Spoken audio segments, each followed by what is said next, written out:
nuestra primera charla de deficiencia de vitamina D y el panorama global. Invitamos al doctor Arturo Borsuski, quien es inmunólogo y reumatólogo y director del Laboratorio de Inmunología y Alergia Translacional de la Pontificia Universidad Católica de Chile. Además, investigador del Instituto Milenio en Inmunología e Inmunoterapia, desarrolla investigación en epidemiología clínica y básica en vitamina D, enfermedades y de enfermedades del sistema inmune. Invitamos al doctor Borsuski. Ya saben a lo que vamos a hablar, así que el título lo vamos a saltar. Voy a dar una breve introducción de qué es la vitamina D, para luego entrar en tópico, pero necesitamos que todos entiendan desde el principio de qué se trata esta vitamina y cómo funciona. La función biológica más conocida de la vitamina D es mantener los niveles sanguíneos de calcio y fósforo. Eso es lo que a un estudiante en fisiología, de cualquier carrera de la salud, le enseñan desde bien chico. Sin embargo, se fue descubriendo que casi todas las células del cuerpo tienen receptores para la vitamina D. El cerebro, las células del tracto gastrointestinal, los miocardiocitos, las células del sistema inmune. Y probablemente la función única de mantener la regulación de los niveles de calcio y fósforo era bastante pequeña y claramente no la única de algo que tiene repercusiones en todos los órganos y tejidos del cuerpo. Por lo tanto, la deficiencia de vitamina D, y vamos a entrar después en eso, se ha relacionado tradicionalmente al raquitismo. El raquitismo es la enfermedad nutricional cuando uno no tiene suficiente vitamina D, es lo que se llama el raquitismo hipocalcémico, el más tradicional, que es por deficiencia de vitamina D, y por lo tanto uno tiene calcio bajo y los huesos empiezan a tener problemas para su consolidación. Los niños pequeños que sufren de raquitismo se les ensanchan los huesos y tienen problemas metabólicos y, como nos va a explicar más tarde el doctor Camargo, infecciones respiratorias también. Pero por lo mismo, el raquitismo es la consecuencia más obvia de la deficiencia de vitamina D, pero no es la única, y eso es algo que vamos a tocar extensamente durante el día.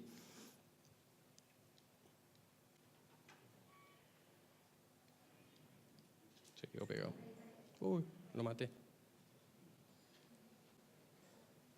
Perdón.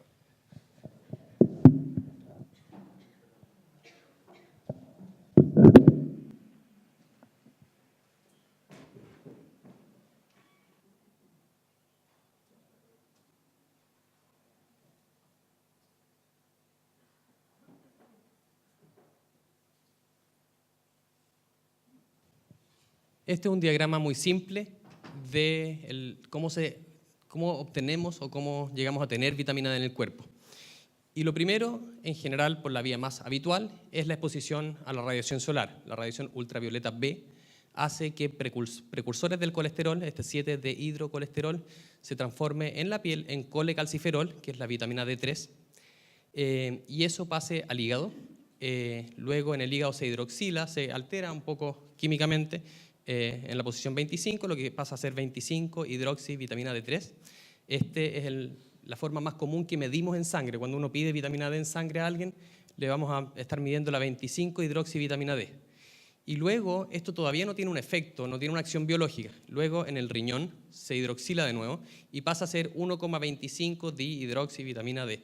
Y esa es la hormona que tiene efectos en todo el cuerpo y que regula el calcio y todo lo demás. También obtenemos un poquito de vitamina D que se llama D2 o D3 desde la dieta, pero esto es un porcentaje menor comparado con lo que obtenemos desde el sol. ¿Todo claro hasta ahí?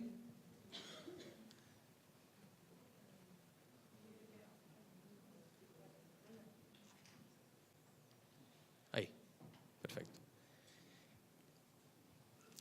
Las fuentes nutricionales de vitamina D son pocas. La más común son los pescados grasos, pero especialmente, por ejemplo, el salmón de río. Si ya son salmones de cautiverio, como suele ocurrir en las salmoneras en Chile, están tan hacinados los salmones que no les alcanza a llegar mucha radiación solar. Por lo tanto, estamos hablando de pescados silvestres, que es algo que probablemente no consumimos mucho hoy en día. Y existen algunos alimentos que han sido fortificados con vitamina D, pero que en Chile es muy poco y son cantidades mínimas. En Estados Unidos, por ejemplo, fortifican la leche, pero en Chile las leches fortificadas son más que nada las fórmulas infantiles. y también con cantidades que por lo menos para esta región no son suficientes, y muy poco contenido en cereal fortificado y en algunas otras cosas. D2 se obtiene de fuentes vegetales, esta otra forma de vitamina D, pero básicamente acá mostramos champiñones, pero son champiñones irradiados con luz ultravioleta, no es algo común, y en Chile por lo menos no hay. Entonces estamos hablando de que la dieta probablemente representa un porcentaje bastante menor de la vitamina D que adquirimos en el cuerpo. Y lógicamente el sol es nuestra fuente principal y eso es lo que nos vamos a abocar ahora. El fototipo, eso significa la claridad de la piel de la persona, afecta la síntesis de vitamina D. Y estos son los diferentes fototipos que inventó un doctor Fitzpatrick. El fototipo 1 es como yo. Somos gente, como dice ahí, siempre se quema y nunca se broncea. Yo me di por vencido hace muchos años, nunca logré. Me salen muchas pecas, pero nunca me quemo. O sea, nunca me bronceo, siempre me quemo. ¿Ya? Hay otros más privilegiados, muchos magallánicos de origen croata, tienen fototipo 2, más que 1, no son tan colorines, son más rubios, y se pueden, casi siempre se queman, pero a veces se broncean. Y ahí llegamos a los fototipos 3 y 4, que son el chileno más común, en porcentaje por lo menos, 80-90% de los chilenos son 3, 4, hay algunos 5, que es fototipo un poco más oscuro, y ya el fototipo 6 es muy poco frecuente en los chilenos comunes, pero hoy en día estamos teniendo inmigrantes con fototipo 6 en todas las regiones del país. Y eso hace que, por ejemplo, si hay alguien dominicano o haitiano en Magallanes, va a tener mayor problema para sintetizar vitamina D a partir de la poca radiación solar que hay acá. Entonces es algo a considerar y es algo que se ha visto en los países nórdicos que ocurre frecuentemente. La población de más riesgo, lógicamente, son los de tez más oscura. Entonces, como les mencionaba, el nivel sérico de esta 25-hidroxivitamina D o 25-HD, que es como lo llamamos habitualmente, es el mejor marcador del estado de vitamina D. Todas las formas de previtamina D se transforman rápidamente a esta 25-hidroxi-D en la piel y no hay feedback negativo. Eso significa que podemos obtener más y más. No se almacena en el hígado, pero sí en el tejido graso, y esto es algo muy importante. El tejido graso va acumulando vitamina D y actúa un poco como reservorio. Eso no significa que la gente que tenga más obesidad o más tejido graso tenga mejores niveles de vitamina D. Por el contrario, cuesta más, por ejemplo, al suplementarlos, y eso lo vamos a ver después también, al suplementarlos les cuesta más subir sus niveles porque la vitamina D que ingieren o sintetizan se redistribuye al tejido graso. Por lo tanto, la obesidad sí es un factor de riesgo de deficiencia. Y la vitamina D circula en el plasma en esta forma, 25-HD, con una vida media de 3 semanas. Circula unida a albúmina débilmente y a un transportador que se llama proteína que se une a la vitamina D, D-binding protein, que la une firmemente. Y ahora algo que es muy importante, no tenemos como mundo científico y médico una claridad de cuál es el rango óptimo del nivel de 25-HD. Los valores que usamos actualmente se obtuvieron de la asociación con raquitismo. Y para prevenir raquitismo, esta carencia nutricional que afecta a los huesos y los niveles de calcio, necesitamos poquito vitamina D. Si tenemos un poquito de vitamina D, habitualmente no vamos a tener raquitismo. Son niveles que son fácilmente logrables con un poquito de suplementación en población en riesgo de deficiencia. Y esto se discute mucho porque para raquitismo puede ser un nivel, pero para prevenir infecciones respiratorias puede ser otro nivel, para prevenir cáncer puede eventualmente ser otro nivel. Por lo tanto, eso es algo que está en pleno estudio y más o menos nos aproximamos a lo que como mundo científico creemos que es lo correcto.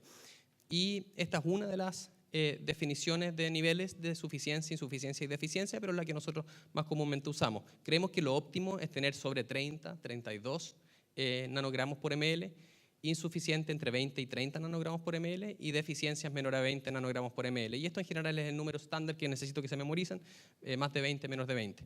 Para tener riesgo de raquitismo necesitamos menos de 10-12. ¿Ya? Cuando uno tiene menos de 10 a 12 nanogramos por ml en los niños está en problema y probablemente en los adultos también. Entonces llegamos finalmente al corazón de la presentación, que es el Sol. Esta es una foto tomada desde la Estación Espacial Internacional, que muestra cómo el Sol se aproxima a la Tierra. Muchas veces los astronautas ven las auroras borealis de manera muy linda. El último tipo que bajó a la Tierra después de estar un año arriba en la estación mandaba por Twitter las fotos de lo que sacaba desde el espacio todo el tiempo. Lo pueden tener en Twitter si ustedes quieren, a todos los astronautas, todos tienen Twitter.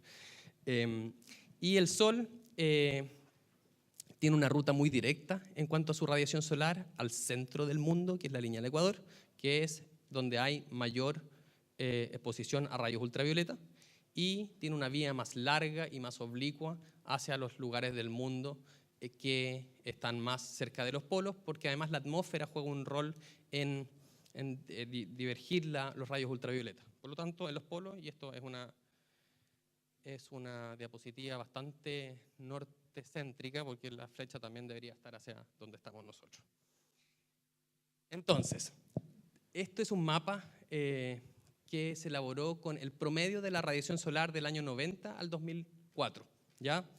Entonces tenemos un mundo que al centro tiene mucha radiación solar, en rojo, rojo intenso, y tenemos un mundo que tenemos poca radiación solar en morado y azul. Entonces, lugares como Canadá, tenemos problemas, Groenlandia, el norte de Europa, el mundo está muy girado hacia el norte, de hecho. Ustedes ven Alemania, incluso el norte de Francia, donde está París, todo Inglaterra y Escocia, todos los países escandinávicos y Rusia. Ustedes ven Mongolia, acá después vamos a hablar de Mongolia. Mongolia no está tan mal como acá. Entonces vemos Chile. Chile es un país muy entretenido en ese sentido. Tenemos una gran variedad geográfica, tenemos lugares en rojo, así como que el rojo del trópico desde el Ecuador se pegó un salto y llegó a Arica, Iquique, Antofagasta. Además que la altitud ayuda a tener más radiación. Y tenemos lugares más o menos, y esto se los voy a ampliar. Acá estamos. Entonces, azul es donde estábamos, después se los voy a mostrar, donde estábamos en Groenlandia. Entonces viene por aquí el azul, abarca todo Magallanes y baja, toma Ushuaia y todo Tierra del Fuego argentino, y de ahí sigue. Entonces esta es la realidad nuestra. Volvemos atrás, estamos acá en Punta Arenas en niveles equivalentes al norte de Groenlandia o de Noruega. Bastante impresionante, ¿no? Hace varios años, una antropóloga, que es la doctora Nina Jablonski, y el doctor George Chaplin, elaboraron un mapa de la radiación solar y crearon una teoría que es la teoría de la evolución de la coloración humana. Y entonces la teoría de ellos fue que los humanos nacimos en África y a medida que fuimos migrando hacia los polos, se fueron decolorando los seres humanos. Y es así como en lugares que ellos determinaron zona 1, donde hay suficiente radiación solar, los humanos son más de tez oscura, más negros. Una zona intermedia, donde somos relativamente un poquito más de tez más clara, y una zona de deficiencia de radiación solar, donde los humanos tendieron a transformarse en tez más pálida. Esto es bien europeo, la verdad, en la teoría, pero es bastante clara. Y ellos en su mapa, sin ningún conocimiento de causa, incluyeron Punta Arenas dentro de esta población que debería tener muy poca radiación solar y tez más blanca. Entonces, para ponérselos en perspectiva, tenemos un mundo que tenemos un centro con niveles de radiación suficientes, paralelo 35 a ambos lados, Santiago es 33, para que se recuerden, está justo ahí, y tenemos un mundo bastante en riesgo de deficiencia. Y en el hemisferio sur, el norte lo vamos a obviar en este caso, tenemos a Chile y Argentina, el sur de Chile y Argentina, un poquito del sur de Australia y más o menos la mitad, un poquito más de Nueva Zelanda, pero la verdad que los niveles se ponen gradualmente peores, y bajo Puerto Montt, en la punta del sur de Nueva Zelanda, tenemos claramente niveles más bajos que en el norte de Nueva Zelanda. Ahora, en el mundo se sabe que el Sol es importante desde hace muchos años.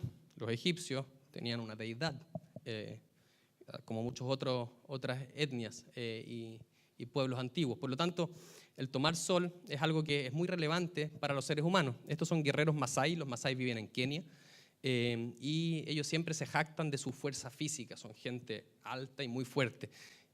Y los masái tenían niveles, al vivir al aire libre todo el tiempo, tenían niveles de más o menos 50 nanogramos por ml, 40, 50, ¿ya? Niveles muy suficientes. Y eso probablemente, estamos hablando que el hombre nació en África hace muchos miles de años, eso probablemente es lo realmente más normal, niveles alrededor de 40. Ahora, ustedes saben que el mundo se pobló desde África hace 100.000 años y fue abarcando los diferentes lugares del mundo, cruzaron el estrecho de Bering en la época de la glaciación y llegaron finalmente aquí, el lugar más lejano de todos. Entonces vamos a ver qué pasa con los lugares más lejanos. ¿Alguien sabe dónde es esto? ¿Nadie? Ya, no esperaría que sepan. Esto es Skjervøy. Skjervøy está en el norte de Noruega. Se parece bastante a los paisajes que tenemos por aquí. Entonces, en Skjervøy no hay radiación solar suficiente para sintetizar vitamina D. Esta es la gente de Noruega. Ustedes han visto algún noruego alguna vez en su vida. Son muy blancos, así como yo. Son 1 o 2 en general en fototipo.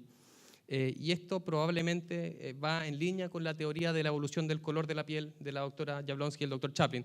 Básicamente, esta población fue migrando hacia el norte y se fue con los años, se fue blanqueando para poder tener mejor síntesis de vitamina D. Y esto es lo que comen en el norte de Noruega. Esta es la comida tradicional. Como ustedes pueden ver, hay pescado. Obviamente Noruega produce mucho pescado y es bastante razonable que la comida tradicional incluya pescado, pero está esto también. Esto es hígado y en todas sus formas, porque lo sacan de varios animales distintos. Y el hígado es una fuente nutricional muy rica en vitamina D. Básicamente comer 3 porciones de esto, y eso es algo que ellos comían rutinariamente, no era un plato así como de vez en cuando, era todo el tiempo pescado con hígado. Y esto te da una dosis de como 50 veces una dosis de suplementación de vitamina D, regularmente. Cerca de Skjervøy están esta población, que básicamente abarca todo el círculo ártico. Ellos son los Inuit. Los Inuit son lo que comúnmente nosotros llamamos esquimales, pero a ellos no les gusta que les digan esquimales, porque una de las traducciones de esquimo es el hombre que come carne cruda. Entonces, no les gusta que les llamen esquimo, les gustan que les llamen Inuit. Y los Inuit, bueno, vivían en el norte de Canadá, de hecho tienen un territorio ahí. Groenlandia, hay Inuit rusos y hay Inuit en Alaska, que tienen algunos otros nombres también. Y estos son Inuit, un poco más modernos, vestidos con ropa hasta el cuello y puesto gorro, pero están comiendo esto que ustedes ven acá. Y esto no es nada más ni nada menos que grasa de ballena, que ellos la condimentan y la comen así como si fuera el manjar de los dioses. Y la grasa de ballena, como les decía antes, la grasa acumula vitamina D. Las ballenas y los lobos marinos, los delfines, los pescados, todo lo que es grasa tiene mucho contenido de vitamina D. Por lo tanto, ellos estaban tradicionalmente adaptados bioculturalmente a lograr obtener la vitamina D de donde no lo podían obtener era el sol, por lo tanto se la comían, igual que los noruegos. Ellos comían molje, estos comen makat, que se llama eso. Y por lo tanto nos vamos a cambiar de hemisferio. ¿Esto sí lo conocen? Esto es el Parque Yendegaya, acá. Vamos a ver qué pasa con nuestros aborígenes.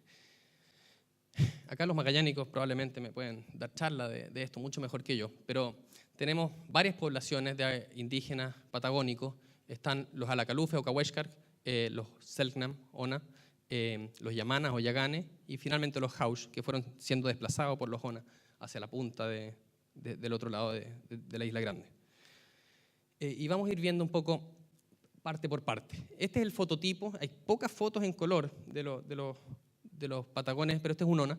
Y ustedes ven que el fototipo no es noruego. Es bastante más piel tipo 4, por lo tanto es más oscura y por lo tanto tienen menos capacidad, necesitan más tiempo de exposición al sol para sintetizar vitamina D. Vamos a pasar por los Yamana. Los Yamana eran canoeros y eran pescadores. Básicamente ellos incluso vivían mucho arriba de las canoas. Las mujeres entiendo que eran las que se tiraban al agua a pescar. Eso hace que la dieta de los Yamana era muy rica en lobo marino, pescado y moluscos. De hecho, se vestían mucho con los cueros o las pieles de los lobos marinos. Por lo tanto, tenían una fuente de vitamina D nutricional muy importante. Y por otra parte, las fotos que uno ve de los Yamana y los otros indígenas, cuando no están investidos y se los llevaron al zoológico allá en París, cuando están en su lugar natural, están muy desnudos, invierno y verano, que es algo bien impactante. Era bien frecuente, estas son fotos gentileza de la doctora Alvarado, que publicó un libro precioso de fueguinos. Estaban siempre o muy frecuentemente con la piel expuesta a la poca radiación solar que podían recibir. Los Kaweshkar también eran población pescadora, canoera, y ustedes ven el mismo fenómeno, bastante flaquito el niño de hecho. tenían una vida muy dura, morían, tenían una mortalidad infantil bastante alta, pero sobrevivían como pueblo. Y también gran parte de la superficie de su cuerpo estaba expuesta al sol, al poco sol que había, como ustedes pueden ver. Y por último, los Kaweshkar también comían lobo marino, pescado, ese tipo de alimentos. Y por último están los Selknam, y acá hay es un poco más interesante. Los Selknam también tenían, esto es un Hain, que es la ceremonia de inducción, es como la primera comunión o el bar mitzvah de los Ona. Y también ustedes ven que vivían desnudos frecuentemente, incluso está nevado todo y ellos están con el torso desnudo, igual que nosotros hoy en día. Y ellos eran más cazadores-recolectores, no pescaban nada, o casi nada. Ellos comían guanaco. Y el guanaco no es una fuente de vitamina D muy importante. Uno diría, entonces, ¿cómo lo lograban? Y hay un artículo publicado en Magallania muy interesante, y de hecho yo doy gracias que exista esta revista porque no hay nada más en el mundo publicado acerca de ello. Todo el resto son realmente piezas periodísticas. Los Selknam consideraban a la ballena un manjar muy apetecido por las posibilidades de abundante consumo de grasa y carne cuando se producía un varamiento. Entonces los Selknam esperaban que haya un varamiento de ballena y ahí toda la tribu iba a cocinarse en la ballena. Este recurso era ocasional, pero era periódico, así como el molde, no lo comían una vez al año, lo comían frecuente. Era muy deseado en cualquier época del año, pero especialmente cuando no había radiación solar, especial durante el invierno y comienzo de la primavera, cuando el guanaco, su principal recurso, presentaba carnes magras, por lo tanto sin grasa. Entonces, cuando el guanaco pobre guanaco de haber estado muerto de hambre, las grasas se la consumía, quedaba carne bastante magra, ellos sacaban carne de la ballena. Y aunque los Selknam no almacenaban alimentos en forma habitual, eran bastante nómadas y cazadores-recolectores, en el caso de las ballenas se producía una excepción. Distintos autores describen la práctica de almacenar grandes trozos de grasa y carne de ballena en un pantano, en pozos de agua salada o en los manantiales. Por lo tanto, esta fiesta que hacían cuando se varaba una ballena, no creo que haya varado una ballena todos los días, pero ellos sí guardaban, la única comida que guardaban era la grasa de la ballena, que era muy rica en vitamina D. Entonces, ¿cómo estos pueblos hace 5 o 10 mil años sabían todo esto? Es bien impresionante. Probablemente era una cosa más evolutiva.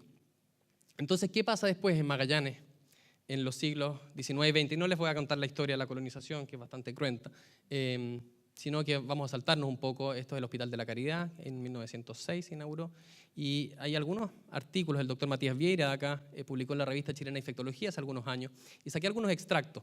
En 1918, en algunos cursos, el 100% de los Arenas ocupaba el primer lugar en el país en cuanto a raquitismo infantil y tuberculosis. Y probablemente mucha gente no asume, el raquitismo es deficiencia de vitamina D, pura y clara, nada más. Y las memorias de Nicolás Migovilovich, un escritor de acá, decía, este clima es propicio para el raquitismo y la tuberculosis, y además casi nadie sabe alimentarse. Y él quizás sabía alimentarse con vitamina D, pero casi nadie sabía.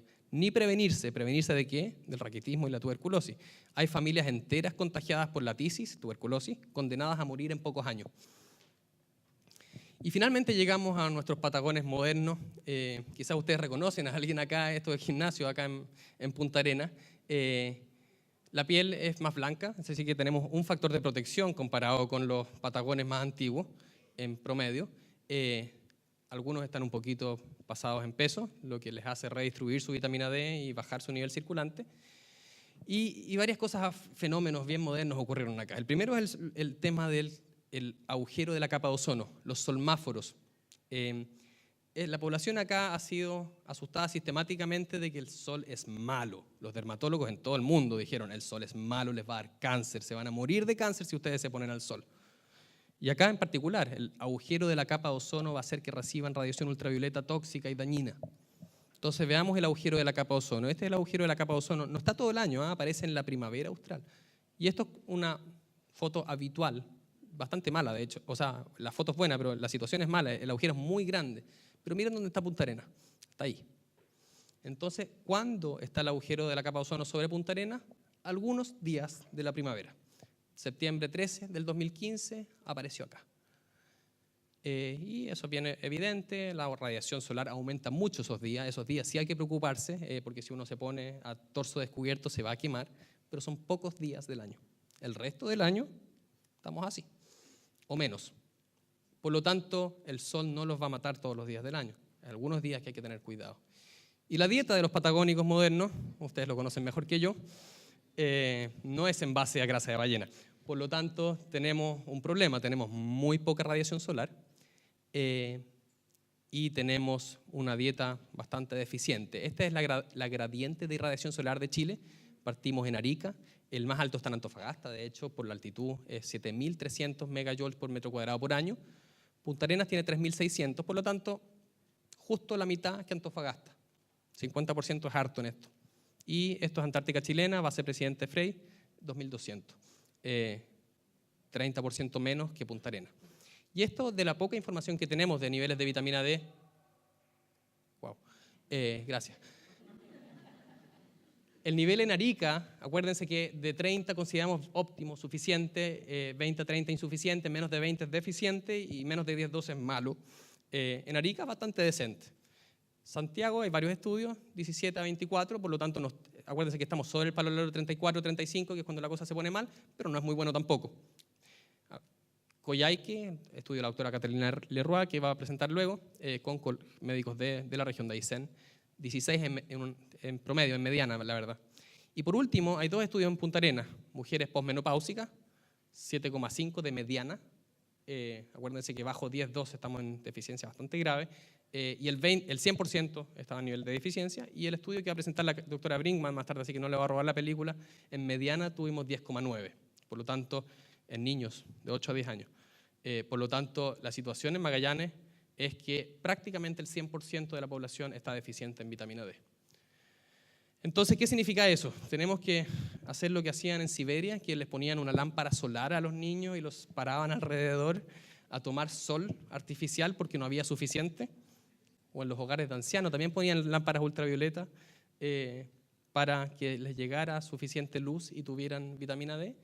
O quizás tenemos que decirle a toda la población que salga torso desnudo todo el año, o comer grasa de ballena, o quizás tomar vitamina D, suplementos. Eso es lo que vamos a conversar hoy día. Entonces, ¿por qué es relevante que alguien esté deficiente? Uno podría decir, bueno, raquitismo requiere muy poquito.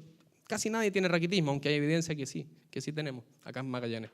Hay un rol que parece fundamental en múltiples sistemas. Los huesos, el sistema cardiovascular, el riñón, el sistema gastrointestinal, la protección frente al cáncer, el sistema inmune, y especialmente la prevención de infecciones respiratorias, el cerebro. Por lo tanto, esta es una hormona que tiene efectos en todo el cuerpo y no hay razón para pensar que eso no tiene alguna relevancia, que nosotros deberíamos tener niveles como los Masái, de 40 a 50.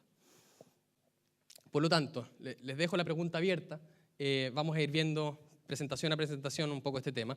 Y en conclusión, en Chile hay deficiencia en todo el país, pero Magallanes es crítico. Y acá los indígenas nativos estaban bioculturalmente adaptados para vivir en latitud con baja radiación solar. Yo no digo que no hayan tenido carencias nutricionales, probablemente tenían raquitismo, pero lograban o hacían su mejor esfuerzo por combatir esto sin saberlo. Y los magallánicos modernos no. Y sufren probablemente las consecuencias. Muchas gracias.